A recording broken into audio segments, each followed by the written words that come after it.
राजस्थान के मुख्यमंत्री अशोक गहलोत ने पंडित जवाहरलाल नेहरू के योगदान को कमतर दिखाने का आरोप लगाते हुए केंद्र सरकार पर जमकर निशाना साधा है।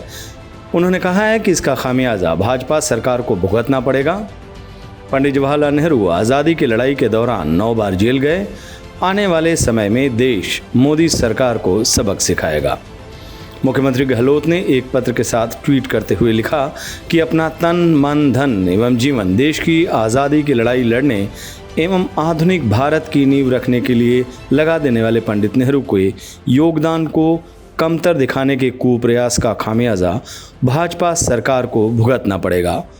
उन्होंने कहा कि भारतीय इतिहास अनुसंधान परिषद यानी ICHR द्वारा जारी किए गए आज़ादी के अमृत महोत्सव के पोस्टर में पंडित जवाहरलाल नेहरू की तस्वीर न लगाना न सिर्फ निंदनीय है बल्कि केंद्र सरकार की छोटी सोच का प्रदर्शन भी है। पंडित नेहरू आज़ादी की लड़ाई के दौरान 9 बार जेल गए। उन्होंने अपने जीवन के 3259 दिन करीब 9 साल जेल में गुजारे। अंग्रेज़ों का विरोध करते हुए कई बार उन्होंने अंग्रेज़ों द्वारा किए गए बल प्रयोग का सीना तानकर सामना किया।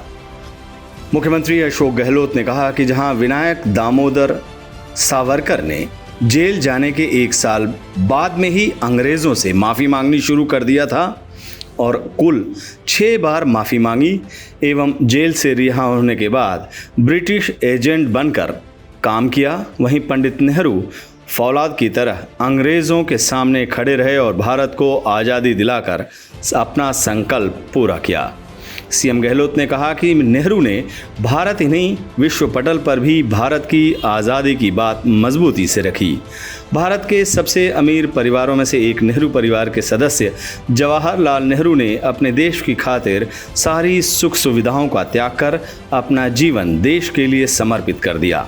नेहरू परिवार के सभी सदस्यों मोतीलाल नेहरू, स्वरूप रानी नेहरू, जवाहरलाल नेहरू, कमला नेहरू, विजय लक्ष्मी पंडित, कृष्णा नेहरू एवं इंदिरा प्रियदर्शनी नेहरू का भारत की आज़ादी की लड़ाई में बड़ा योगदान रहा है। उनके पिता मोतीलाल नेहरू ने अपना घर आनंद भवन भी क्रांतिकारियों के लिए दे दिया था। मोतीलाल नेहरू ने स्वराज पार्टी बनाकर आज़ादी की लड़ाई को आगे बढ़ाया। आज़ादी की खातिर अपना घर तक छोड़ देने वाले पंडित नेहरू के योगदान को कमतर दिखाने की कोशिश करना मोदी सरकार की बेवकूफ़ी मात्र है।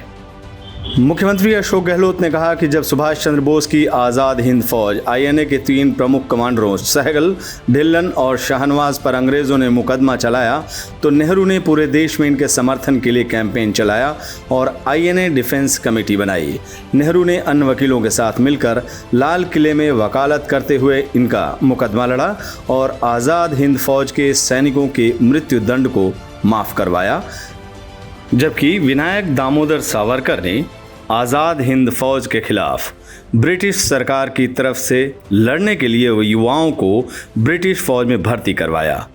देश के साथ गद्दारी करने वाले ऐसे लोगों को स्वतंत्रता सेनानी बताना सभी स्वतंत्रता सेनानियों का अपमान है।